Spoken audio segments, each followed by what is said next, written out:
polisi ini citranya di mata masyarakat, kalau kamu saya kamu mungkin percaya. Kamu mikir, waduh, orang yang bisa punya, gak usah lah mobil sport, mobil ini aja.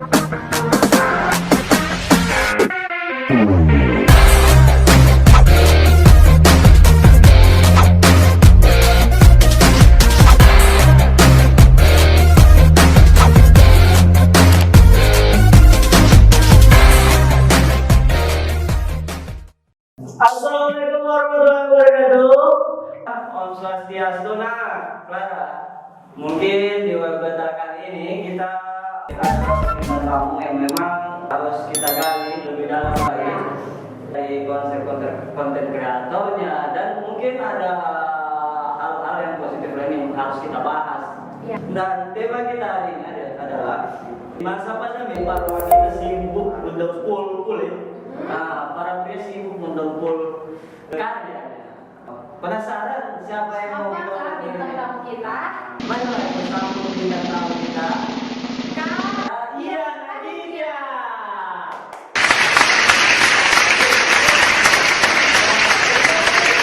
Oke. Nanti kalau jauh kita dibilang sombong, dekat-dekat sini. Dan pikiran juga kita musuhan. Oke, salam COVID. Salam COVID. Oke. Nah, Bang Ian, orang-orang para subscriber, friend, teman-teman yang di rumah mungkin sudah kenal Bang Ian pastinya. Siapa sih yang gak kenal Bang Ian yang udah jadi konten kreator, yang udah jadi abdi negara, yang memang dekat sama masyarakat gitu. Iya. Dan yang kita mungkin harus tahu gitu, apa sih yang membuat Bang Ian yang harus terjun ke dunia konten kreator? Apa mungkin ada yang harus dipublikasi atau yang didokumentasi yang harus di-share keluar? Nah, jadi gini, oke, saya mulai ya. Oke, jadi gini, sebelum saya terjun ke dunia konten kreator, khususnya di dunia YouTube, sebelumnya saya memang berpikir apa sih yang bisa saya gali dari dalam diri saya sehingga bisa memberikan karya, bisa memberikan kualitas untuk orang lain. Nah, jadi makanya saya berpikir keras waktu itu, dan tiba-tiba banyak juga dukungan dari teman-teman. Ayo Ian, gimana kalau kamu terjun langsung ke dunia YouTube? Nah, karena pada saat itu ya alhamdulillah karena saya juga tergolong masyarakat Instagram yang mempunyai followers lumayan banyak di kota. Tapi bukan berarti saya merasa bahwa saya udah paling terkenal atau gimana, tapi intinya itu salah satu bentuk apresiasi masyarakat terhadap saya juga ya, karena melihat mungkin karena saya sebagai aparat negara juga. Nah, cuman kenapa tujuan saya untuk masuk di media ya, karena saya ingin memperlihatkan kepada masyarakat bahwa saya sebagai abdi negara ya, ingin memberikan yang terbaik, memberikan kualitas diri. Salah satu hal-hal yang bisa memberikan manfaat untuk masyarakat secara umumnya. Nah, baik di kehidupan nyata maupun di kehidupan dunia maya. Nah, kalau di kehidupan hari sambangi masyarakat, tiap hari ketemu dengan masyarakat ini dan tiap hari pun menyelesaikan kasus. Iya. Nah, jadi sekarang saya ingin juga memberikan dampak dengan hadirnya saya di dunia maya, yaitu dengan memberikan karya lewat untuk menjadi konten kreator. Nah, dari situlah sehingga mematahkan hati saya, ayo dong berkarya gitu kan. Masa kita jadi penonton terus, sekali-sekali kita yang dinonton kan gitu. Nah, dan itu mungkin hampir tiap konten pasti ada disampaikan ke Bang Ian. Berkarya dong, masa cuma mau nonton terus nggak mau ditonton. Iya. Sekali-sekali jangan cuma tahu nonton terus, tapi sekali-sekali kita jadi penonton, orang yang ditonton. Iya, orang yang ditonton. Di sini saya tambah sesuatu juga. Kayak gini bagus menurut saya ya, bagus sekali. Kenapa? Karena di dunia nyata dia sudah menyelesaikan tugas dan tanggung jawabnya sebagai abdi negara. Tapi dia mau menjangkau masyarakat yang tidak terjangkau melalui media sosial ini. Kan kalau abdi negara kan ini pastinya yang akan melayani cuma masyarakat di sini. Kalau berikan dampak positifnya itu hanya masyarakat yang ada di sini. Nah, kalian mau kasih tahu nih kepada masyarakat yang mungkin berada di luar sana, oh ternyata negara Jadi seperti seperti ini. ini. Nah, Kita flashback ke masa pandemi Bang ya. Para bukan hanya per orang, mungkin semua orang sangat sulit. Nah, akan tetapi dengan banyak pula orang yang kreatif di Indonesia ini yang mungkin memanfaatkan itu dengan baik. Salah satu di media. Mungkin kalau di media sosial banyak orang yang menyibukkan karyanya dalam berkonten dan di YouTube mungkin seperti itu. Nah, dengan Bang Ian sendiri nih, dengan background Bang Ian orang polisi di masyarakat yang menjaga keamanan dan background juga seorang content creator. Bagaimana sih Bang Ian dalam dua posisi itu? ya sebenarnya untuk awalnya kan saya sebagai abdi negara, Ya, sebagai orang yang selalu siap melayani masyarakat, jangan cuma kegiatan di rumah. Terus saya ikut kegiatan di kantor. Nah, kegiatan di kantor saya publis juga yang positif, yang bermanfaat, dan alhamdulillah masyarakat jadi teredukasi karena apa? Kita memperlihatkan bahwa ini loh sisi positif dari dunia kepolisian. Jangan merasa di negara. iya betul. Jadi jangan merasa bahwa ketika misalnya masyarakat udah bergaul sama polisi merasa bahwa wah polisi ini citranya di mata masyarakat negatif kebanyakan. Banyak udah mulai hilang kepercayaan. Iya, udah mulai hilang kepercayaan karena banyak embel-embel dan oknum yang Ya, memanfaatkan. oknum. Nah, jadi bintang tamu kita kali ini sangat menarik ya Kak. Sekaligus kita mau tanya juga deh Kak. Orang pasti tahu Kakak ini profesinya sebagai polisi, abdi negara. Tapi Kakak sudah branding juga sebagai seorang content creator. YouTubers. Iya. Nah, yang di sini aku mau tanyain Kak, apa sih suka dukanya selama Kakak jadi content creator? Oh iya. Nah jadi gini, sebenarnya untuk memulai kita jadi seorang content creator, kita harus punya visi dan misi dulu. Nah, tujuannya Jadi apa apa, gitu. Jadi tujuannya kita ya ingin memberikan manfaat dan juga ingin kita nggak munafik dong ketika kita ingin jadi seorang YouTuber, kita juga harus pikirkan, wah hasil atau feedback untuk saya apa gitu. Nah, jadi kan masa orang cuma nonton kreativitasnya kita tapi kita nggak dapat apa-apa. Iya. Jadi kita nggak munafik, pasti kita mencari yang namanya AdSense. Nah, oke. Jadi money. coba. Nah, cuma ini suka dukanya, sukanya dulu. Sukanya itu ketika kita udah dimonet, udah dapat monet, terus kita kena apa namanya? Udah setelah monet baru kita dapat fee, dapat AdSense gitu. Kalau pindah di Google, Kaget gitu. Kaget bro. Ini udah ada dong. sudah ada tulisan di SMS banking gitu. Apa namanya? Dari YouTube telah mengirimkan apa gitu. Saldo sekian. Jadi, bangga luar biasa, senang luar biasa. Nah itu suka yang pertama, maksudnya kenangan yang indah lah ya. Tapi ya karena memang saya juga punya nazar waktu itu, ketika saya terima gaji YouTube, saya akan berikan gitu, sebagian besar dari gaji YouTube saya untuk masyarakat yang membutuhkan. Dan sekaligus juga saya buatin konten juga. Nah jadi sekali mendayung 20 terlampaui. Nah itu sukanya. Nah, masih banyak sih suka-suka apa namanya? Kenangan-kenangan yang indah gitu ketika jadi YouTuber sebelum ini ya. Karena dulu kan waktu YouTuber pertama ya yang susahnya gitu ya. Pada saat kita mau jadi YouTuber kadang-kadang semangatnya itu bisa turun. Ya. Down pasti Ya, pertama niatnya membara, semangatnya membara, niatnya ingin harus. Tapi ketika udah di tengah jalan, ketika kita membuat muncul ide, tapi idenya kita itu tidak bisa kita jalankan karena terkendala beberapa hal. Akhirnya apa? Oke lah, mungkin itu udah diupload, tapi ada yang kurang. Terus yang bikin konten apa lagi gitu kan?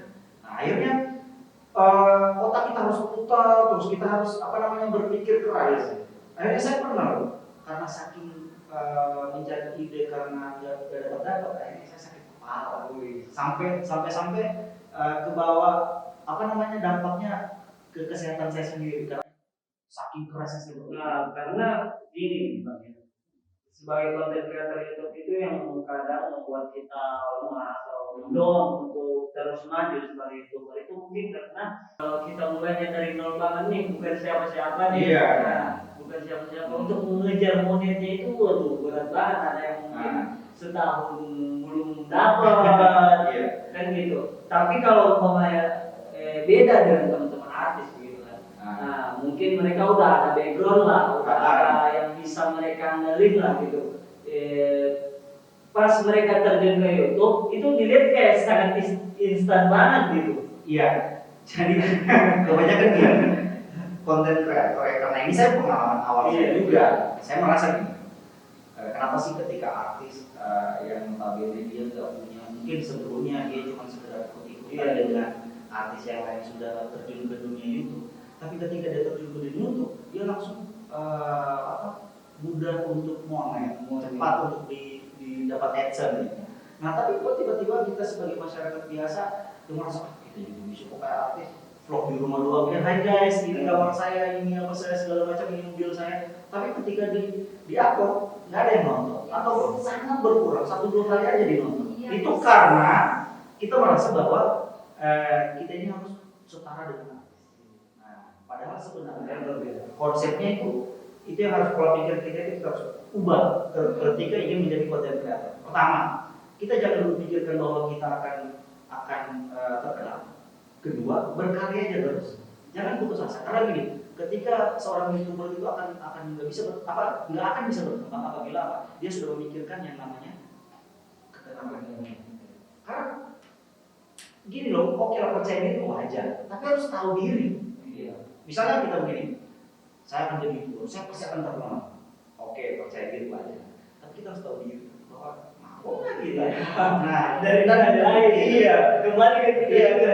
Jadi untuk membuat sebuah hal yang betul-betul orang ingat pada kita. Nah, jadi harapan saya ya untuk menjadi seorang content creator itu buatlah hal-hal yang ekstrim. Ekstrimnya dalam artian gini, ekstrimnya bukan berarti hal-hal yang aneh, tapi mungkin hal-hal yang belum pernah orang pikirkan, tapi ternyata wow, ini dapat ide baru lagi dari orang yang belum pernah menonton gitu. Maksudnya gini, kita harus menjadi membuat inovasi, kreasi yang betul-betul murni dari diri kita. Jangan plagiat.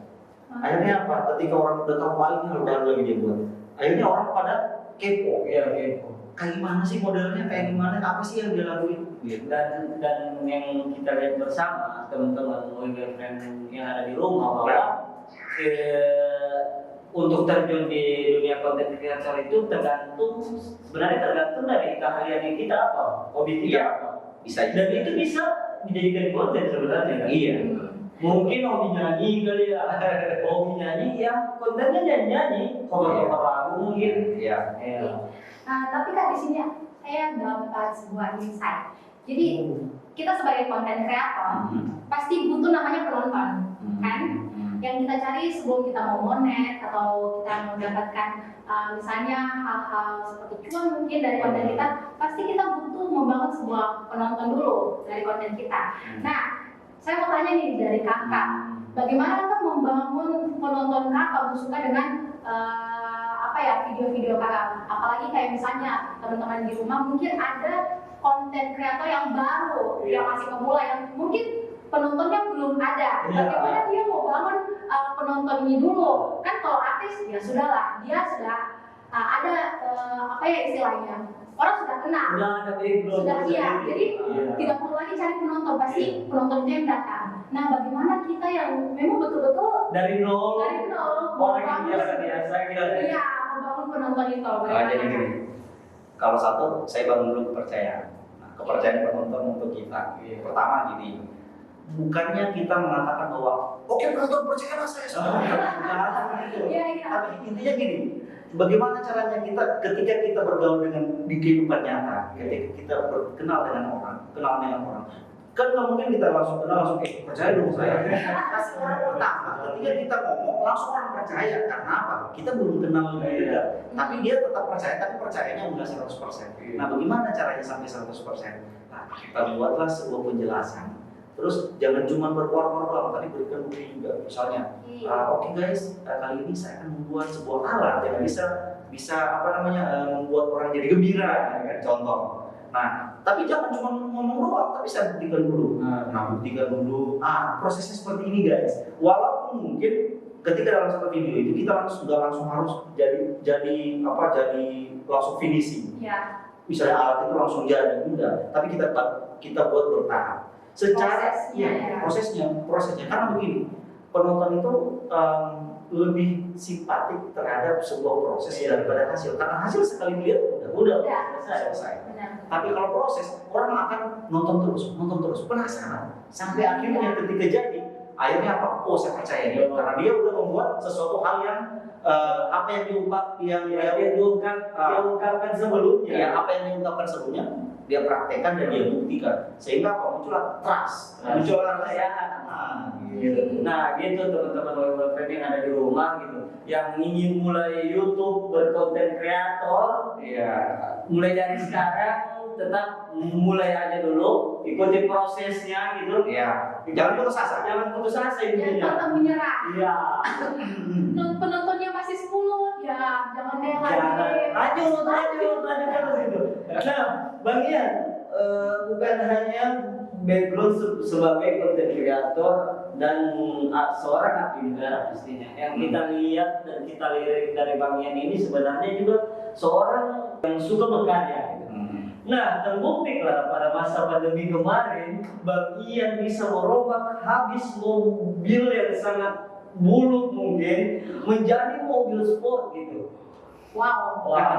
Ya. Dan prosesnya mungkin nggak singkat gitu, butuh waktu yang panjang. Ya. Dan itu semua dipublikasikan di konten-konten Bang Ian Mbak Onta. Nah, jangan lupa subscribe ya, Mbak Onta.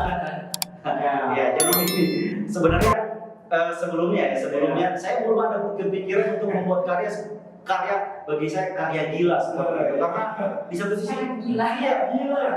Gini, orang berpikir, waduh, kapan ya bisa punya, nggak usah mobil sport, mobil ini aja gitu kan, apalagi kalangan menengah ke bawah gitu kan, kapan ya saya bisa punya mobil misalnya Hyundai Jazz, contoh, atau mobil yang lebih keren, mungkin banyak orang ya, gitu. Yang 2 pintu, gitu kan. mobil gak mungkin ya?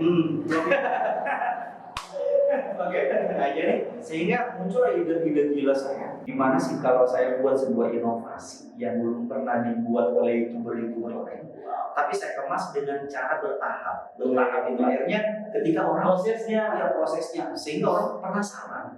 Nah, saya buat penasaran itu kenapa begini? Sebenarnya proses pembuatan mobil kemarin itu yang saya buat, mobil sport yang saya buat itu ya palingan bisa sampai cuman 15 episode atau 20 episode udah selesai. Tapi kenapa harus berbelit-belit panjang-panjang? Karena jujur, itu salah satu strategi saya sehingga menarik penonton dari dan viewers. Ketika banyak viewersnya otomatis ads-nya pertama. Jadi kita pertama Itu rahasianya guys. Kebetulan waktu pada saat itu saya keinginan saya untuk ayo dong kalau ada rasa ini udah ada bahan dari saya, udah ada tangga dari saya, ayo dong sama-sama kita naik. Jangan cuma buat gue doang ya. Iya. Mereka kan tidak ada basic otomotif sebelumnya atau gimana ya? Kan tidak ada basic. Gimana mereka bisa gitu? Iya. Pengetahuan dari aku bahwa Bang Ian ini hanya menerka-nerka. Bisa nggak bisa, yang penting jalan aja dulu. Nah, jadi sebenarnya gini, bukan bisa nggak bisa mending jalan, tapi intinya gini. Sebenarnya itu muncul dadakan dari pikiran saya. Padahal sebelumnya saya belum pernah kepikiran begini. Cuman tiba-tiba karena mimpi, sehingga niat saya tuh, ayo, kayaknya saya harus bisa. Ya udah saya pelajari dulu konsepnya, saya pelajari dulu materinya. Nah, cuma dalam jangka waktu sesingkat-singkatnya harus langsung saya spekulasi, udah jadi. Nah, udah langsung saya buat sedemikian rupa akhirnya ketika udah berjalan di pertengahan jalan ya kan waktu itu udah banyak prosesnya dari saya sendiri. Tiba-tiba saya niat ya udah saya panggil lah teman-teman YouTuber yang lain supaya ayo dong, masa YouTuber Palu nggak bisa. Saya belum pernah lihat YouTuber Palu yang viral betul-betul berkarya, asli berkarya. Yang memang karyanya dari nol. Iya, begini. Oke, sebelum saya lanjutkan tentang pembuatan mobil sport, saya mau bahas dulu tentang yang namanya karya. Iya. Karya kalau misalnya orang kita ya, khususnya orang Palu. Saya mau tanya, ini saya balik lagi bertanya sama kalian. Menurut kalian karya itu seperti apa? Kalau saya karya itu yang pastinya, yang pentingnya nih Kak, original dari kita sendiri. Itu bisa disebut karya. Oke. Dan saya kayak gitu sih. Nah, kalau kamu? Kalau dari Rifki pribadi itu sebuah karya yang mungkin bisa kita kelola, entah itu dari hasil ilmiah atau yang mungkin dari tangan kita seperti ngedit, video, foto. Oke, jadi gini, itu secara apa namanya lebih berpikir sederhananya. Karya itu adalah bisa memberikan manfaat, edukasi. Nah, sebenarnya gini, banyak youtuber tanda kutip ya, youtuber yang merasa dia berkarya, tapi dia memberikan apa dampak yang negatif. Makanya ada seorang youtuber yang kemarin melempar statement bahwa youtuber itu apa sih yang benar berkarya atau enggak gitu. Nah, jadi banyak youtuber yang merasa bahwa dia ini bisa memberikan hiburan untuk orang, tapi dia nggak tahu manfaat yang dia ambil dari situ apa. Coba kita lihat. Ini bukan, jadi teman-teman ya, penonton sekalian. Artinya saya pas seperti ini, saya berbicara seperti ini bukan bukan berarti Mengajari. Iya, saya bukan berarti untuk mengajari kalian untuk